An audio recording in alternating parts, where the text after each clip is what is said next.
रविवार का दिन रहता है। जैसे ही एक भाई अपनी बहन के पास फ़ोन करता है और फ़ोन करने के बाद उससे उसका हालचाल पूछता है, तो बहन हंसते हुए कहती है कि बताओ, रक्षाबंधन आने वाला है भाई, तुम मुझे गिफ्ट में क्या दोगी। और इतना ही सुनना था कि भाई हंस के कहता है कि बहना, तुझे जो भी गिफ्ट में चाहिए वो तुझे मिलेगा, तू एक बार बोल के तो देख, तुझे आखिर चाहिए क्या चीज़। तो कहते हैं कि ठीक है, इस बार रक्षाबंधन में जब मैं आऊँगी तो मेरे लिए एक अच्छी सी खूबसूरत सी साड़ी जरूर खरीद देना। तो वो हंसते हुए कहता है कि इसमें कौन सी बड़ी बात है, मैं तुम्हारे लिए साड़ी खरीद दूंगा। और इसी तरीके से हंसते खिलखिलाते दोनों के बीच में बातचीत चलती है कि तभी भाई ने उधर से पूछा, और बताओ परिवार का क्या हाल चाल है, बच्चे कैसे हैं। इतना ही सुनते ही वो कहती है कि बच्चे तो ठीक हैं, लेकिन वही हाल चाल है परिवार का जो पिछले दिनों से होता आ रहा है, और वही रोजाना की तरह तुम्हारे जीजा पी कर आते हैं और मुझसे मारपीट का काम शुरू करते हैं। और इस तरीके से जब मारपीट वो डेली करते हैं तो तुम जान ही रहे हो कि मेरा हाल क्या हो सकता है। अब इतना कहते ही वो बहन रोने लगती है और रोते रोते अपने पूरे दुख दर्द को अपने भाई से बयां करती है। तो कहता है कि ठीक है, तुम परेशान मत हो, एक दिन मैं आ रहा हूँ तो देखता हूँ, कुछ ना कुछ तो करना ही पड़ेगा। और इन्हीं सब बातों के बाद उस फोन को रख दिया जाता है कि तभी अचानक से सोमवार की लगभग रात के 9:30 बजे के आसपास उस छोटे भाई, जिसका नाम अवधेश होता है, कि फोन जाता है कि तुम्हारे जीजा तुम्हारे बहन को बहुत बुरी तरीके से पीट रहे हैं, और साथ साथ उसके 2 देवर भी उस मारपीट में शामिल हैं। उसके मुंह को बांध दिया गया है, उसके पैरों को रस्सियों से बांध दिया गया है, और उसके प्राइवेट पार्ट में न जाने क्या क्या किया जा रहा है। तुम जितना जल्दी से जल्दी हो सके तुरंत तुम चले आओ। और इतना सुनते ही वो भाई किसी तरीके से अपने घर से निकलता है और उस अपने बहन के घर के लिए पहुंचता है। नमस्कार दोस्तों, मेरा नाम आर्यन मिश्रा है और जुर्म के वर्चस्व की कहानी में आज की कहानी इतनी दर्दनाक और इतनी मार्मिक है कि इसे सुनने के बाद आप क्या कहेंगे, कमेंट में अपना राय देना बिल्कुल मत भूलिएगा। और अपना नाम और किस जगह से हैं आप, ये भी बताना बिल्कुल मत भूलिएगा, ताकि हम आगे की वीडियो में आपका नाम ले सकें। और अगर आप चैनल पर नए हैं तो कृपया चैनल को सब्सक्राइब, वीडियो को लाइक और वीडियो को ज़्यादा से ज़्यादा शेयर कीजिए।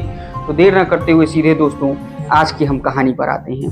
दरअसल दोस्तों, ये कहानी शुरू होती है इटावा में। एक गांव होता है शेखपुरा, और शेखपुरा की रहने वाली एक लड़की होती है जिसका नाम रेशमा होता है। अब रेशमा की उम्र हो चुकी होती है तो उसकी शादी खोजी जाती है, और उसकी शादी फिरोजाबाद के मठसेना इलाके के रहने वाले सुजीत नाम के व्यक्ति से कर दी जाती है। क्योंकि दोस्तों ये शादी अलकापुरा, फिरोजाबाद में एक जगह पड़ता है अलकापुरा, और अलकापुरा में ही सुजीत का घर होता है, और इसी गांव में रेशमा की शादी कर दी जाती है। और सुजीत और रेशमा की शादी 12 वर्ष हो चुके होते हैं, और 12 वर्षों से रेशमा अपने पति सुजीत के साथ रहती है। इस दरमियान उसके 3 बच्चे भी हो जाते हैं, और जब 3 बच्चे हो जाते हैं तो परिवार की जिम्मेदारियां बढ़ती जाती हैं।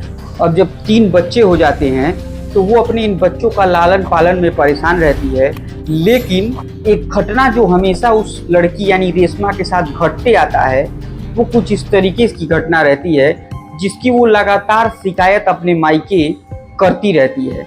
वो बताती रहती है कि मेरे साथ इस तरीके की घटना घटती रहती है, और भैया मैं बताओ मैं क्या करूं।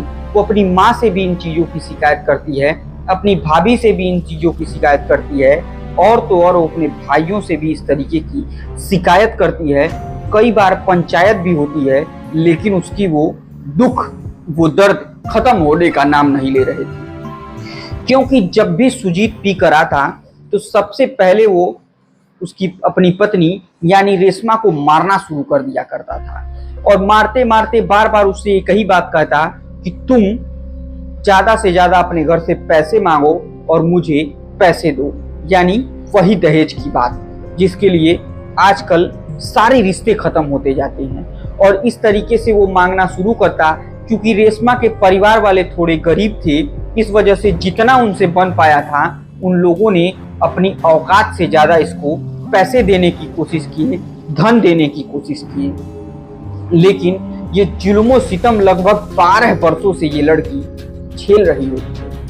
ये महिला अपने परिवार को कह कर कई बार तो रोने लगा करती थी। परिवार वाले भी आते, कई बार समझाते और समझाने के बाद सब कुछ नॉर्मल चला करता था, लेकिन फिर वही कहानी दोबारा शुरू हो जाती 4-5 दिनों बाद। और अब तो मानो रेशमा को मार खाने की एक आदत सी पड़ चुकी होती है।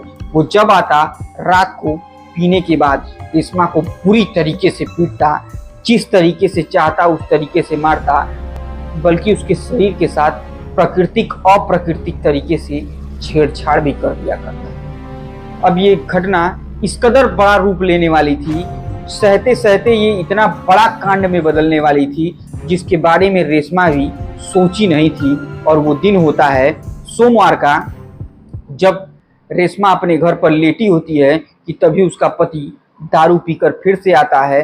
और आज वो दारू के नशे में आते ही सबसे पहले रेशमा को मारना पीटना शुरू करता है। और मारते पीटते से जब उसका मन नहीं भरता है तो रेशमा के पैरों को रस्सी से बांधता है, हाथों को रस्सी से बांधता है, उसके सर पर जोर से चाटा मारता है, जिससे रेशमा नीचे गिर जाती है। और उसके बाद रेशमा बेहोश हो जाती है।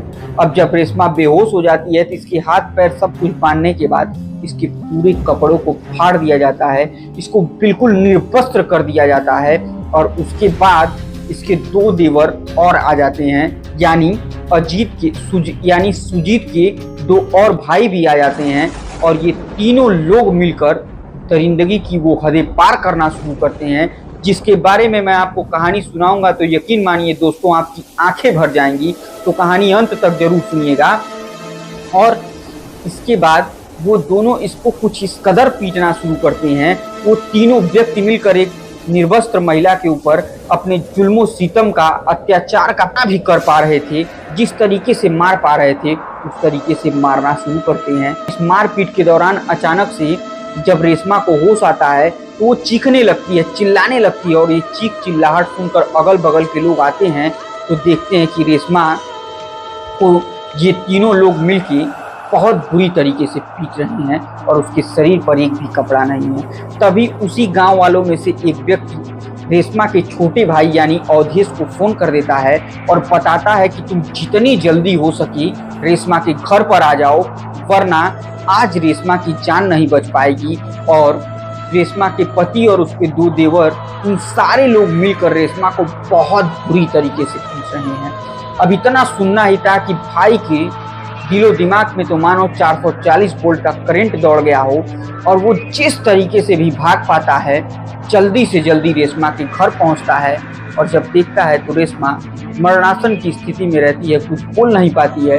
वो अपनी बहन को पकड़कर रोने लगता है, चीखने लगता है, चिल्लाने लगता है। और इस चीख चिल्लाहट के बाद वो अपनी बहन को उठाता है और लेकर सीधे हॉस्पिटल की तरफ भागता है। और जैसे ही आज वो जिला अस्पताल में इसे लेकर पहुंचता है और स्ट्रेचर पर अपनी बहन को लेटाता है तो डॉक्टर उसे कहते हैं कि ये तो मर चुकी है। अब इतना सुनना ही था कि वो भाई चीख चीख कर दहाड़े मारकर उस जगह पर रोने लगता है।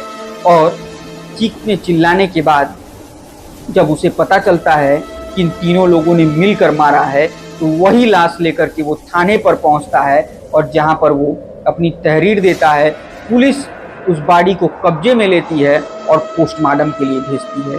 अब दोस्तों जैसे ही उसकी पोस्टमार्टम शुरू होती है तो एक चौंकाने वाली खबर जो डॉक्टरों ने बताई, इसे सुनकर जिले के एसपी सिटी तक की रूह कांप जाती है।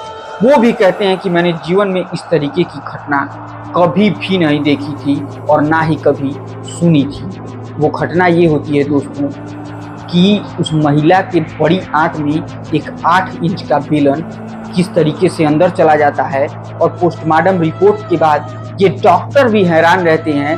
पोस्टमार्टम करने वाले डॉक्टर भी ये सोचने लगते हैं कि आखिर इतना बड़ा बेलन उसके पेट के अंदर, उस बड़ी आंत के अंदर गया तो गया कैसे। अब ये सब सुन के बेहद लोग हैरान हैं और ये खबर पूरे भारत में वायरल हो रही है। और दोस्तों उसके पति को जब गिरफ्तार किया जाता है तो इस तरीके का चौंकाने वाला वो बयान देता है। वो कहता है कि मुझे तो नशे की हालत में मैं था, मुझे तो कुछ पता ही नहीं था कि मैंने उसके साथ क्या किया, लेकिन मैंने उसके साथ मारपीट की थी और इतना ही सुनना था कि पुलिस उसे गिरफ्तार करती है और जेल भेज देती है। लेकिन जब पत्रकारों ने एसपी सिटी साहब से सवाल पूछा तो उन्होंने कहा कि मैंने अपने पूरे जीवन काल में इस तरीके की घटना नहीं देखी कि किसी महिला के पेट के अंदर 8 इंच का बेलन चला जाए। और इस तरीके की बातें कहकर वो ये भी कहते हैं कि इन व्यक्तियों के ऊपर पोस्टमार्टम रिपोर्ट के अनुसार जो जो घटनाएं हुई होंगी उस तरीके से इनके एफआईआर में और भी धाराएं अंकित की जाएंगी और इसे कड़ी से कड़ी सजा दिलाने की कोशिश रहेगी हमारी। तो दोस्तों, इसी के साथ आज के जुर्म के वर्चस्व की कहानी खत्म करें उससे पहले एक छोटा सा निवेदन, कृपया चैनल को सब्सक्राइब, वीडियो को लाइक और वीडियो को ज़्यादा से ज़्यादा शेयर कीजिए। और आप किस जगह से हैं कमेंट में अपना नाम और अपने जिले का नाम या प्रदेश का नाम लिखना बिल्कुल मत भूलिएगा। तब तक के लिए मुझे दीजिए इजाज़त। जय हिंद, जय भारत।